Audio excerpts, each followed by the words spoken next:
So foreign direct investment involves a long-term commitment and strategic investment. He acquires a controlling stake. मतलब कोई company अगर share market listed है, share market में listed है, minimum 10% से ज्यादा शेयर उसको खरीदना होगा. अगर अनलिस्टेड कंपनी है तो कोई भी अमाउंट, मतलब अनलिस्टेड मतलब जो शेयर मार्केट में अभी तक लिस्टिंग जिसका नहीं हुआ है. ठीक है. Aims to establish a lasting business and interest in the foreign country, can take forms like mergers, acquisition, greenfield investment and joint venture. greenfield investment क्या है आगे देखेंगे. provides control and influence over management. It is subject to various risks, political, economical, etc. promotes job creation, technology transfer, economic growth, यानी कि दूसरे देशों में जाके वो एसेट क्रिएशन करेगा. At the same time who is a foreign portfolio investor? He involves in a short-term investment approach. He can directly buy equity shares, or he can go for buying speculative in speculative segments like future and options. Investors doesn't have control over management, aimed at diversifying investment portfolio and only for making profit and go away when the profit is created. इसीलिए stock market में इतना उथल पुथल होता है. FII आके खरीदते हैं, बेच देते हैं. जिस दिन ज्यादा खरीदारी होता है उस दिन मार्केट ऊपर जाता है. After 2 to 3 days of buying, अब after 2 to 3 days of bull run, यानी कि अगर शेयर 2-3 दिन बढ़ेगा तो अचानक क्या होगा, एफआईआई सब बेच के फिर चले जाएंगे वापस.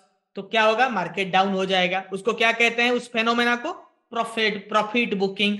Okay. Why this happens? Because FIIs are here only for generating certain percentage of profit. Okay.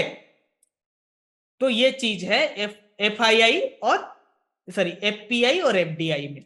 चलिए, इन्वेस्टर दो तरह के होते हैं. स्टॉक मार्केट में जो इन्वेस्ट करते हैं वो दो तरह के होते हैं लोग, FII एंड DII. ठीक है. अभी आपने एक फेमस निर्मला सीतारमन का स्पीच सुना होगा पार्लियामेंट में. उन्होंने बोला था कि there was a time when FIIs were to fluctuate Indian stock market. The more they buy, the more stock market will rise. And 70 to 80% buyers were the FIIs in Indian stock market. But now the more they are selling, the more the DIIs are buying. Okay. Domestic investors, retail investors are entering into the fray. ठीक है. तो पहले क्या था, 70 to 80% खरीदारी सिर्फ FII ही आके Indian market में करते थे, क्योंकि इंडियन कंपनी के पास, रिटेल इन्वेस्टर्स के पास इतना पैसा औकात था नहीं.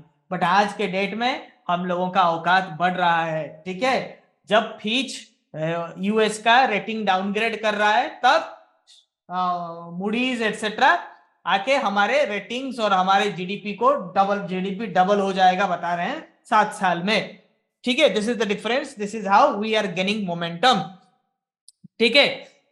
तो in primary distinction between FIIs and DIIs is the investors location. Foreign institutional investor is from other country, DII is from Indian country. देखिए, फॉरेन इंस्टीट्यूशनल इन्वेस्टर शब्दों से ही पता चल जाएगी क्या चीज है.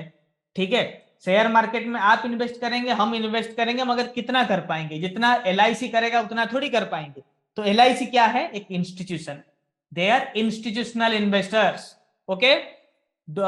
LIC is a domestic institutional investor, like Canara pension fund. ठीक है. कनाडा का एक पेंशन फंड है, वो आके अदानी ग्रुप में भी उसने इन्वेस्ट किया था. कनाडा का जो प्रोविडेंट फंड कंपनी है, ठीक है, वो क्या है? वो है FII, foreign institutional investor. Foreign PF companies, foreign insurance company, foreign mutual fund units, foreign venture capital organisations are FIIs. India में म्यूचुअल फंड्स, सबसे ज्यादा शेयर कौन खरीदता है इंडिया में? इंश्योरेंस कंपनी खरीदता है अपने यूलिप के लिए या फिर इन्वेस्टमेंट के लिए. उसके बाद खरीदते हैं सबसे ज्यादा म्यूचुअल फंड. म्यूचुअल फंड का तो काम ही है शेयर खरीदना. म्यूचुअल फंड, सबसे ज्यादा म्यूचुअल फंड खरीदते हैं. उसके बाद इंश्योरेंस कंपनी खरीदते हैं. उसके बाद प्रोविडेंट फंड कंपनी खरीदते हैं, क्योंकि प्रोविडेंट फंड में भी कुछ परसेंटेज आपका इक्विटी में जाता है. तो यही है इंडिया में DIIs. Okay, FIIs could only invest up to 20% of the entire paid up capital of a company. Okay, but in DII, it is subject to no restriction. Clear? चलिए, FII versus DII. FII are non-resident entities such as foreign funds. Okay. NPS versus DI कहलाएगा. NPS, हाँ NPS भी DI, हाँ NPS भी DI है, invest करता है. Provident fund company. FII में कौन होगा? Foreign fund, foreign bank, foreign sovereign wealth fund. Sovereign wealth fund मतलब गवर्नमेंट के जो पोर्टफोलियो इन्वेस्टमेंट कंपनी है, जैसे इंडिया में यूटीआई है. Okay, that invest in financial markets of another country. Okay, and in India insurance company, mutual fund, bank and financial institutions. If you are a public sector banker and eligible for promotions this year, then you have landed at the right channel.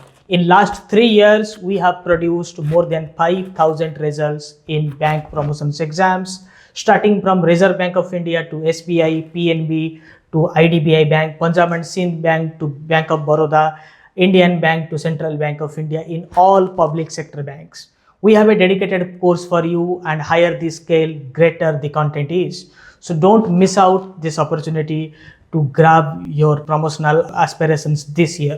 Visit our website, check out the links in description, or WhatsApp us at the given number to connect with us. Stay prepared and wish you success this year.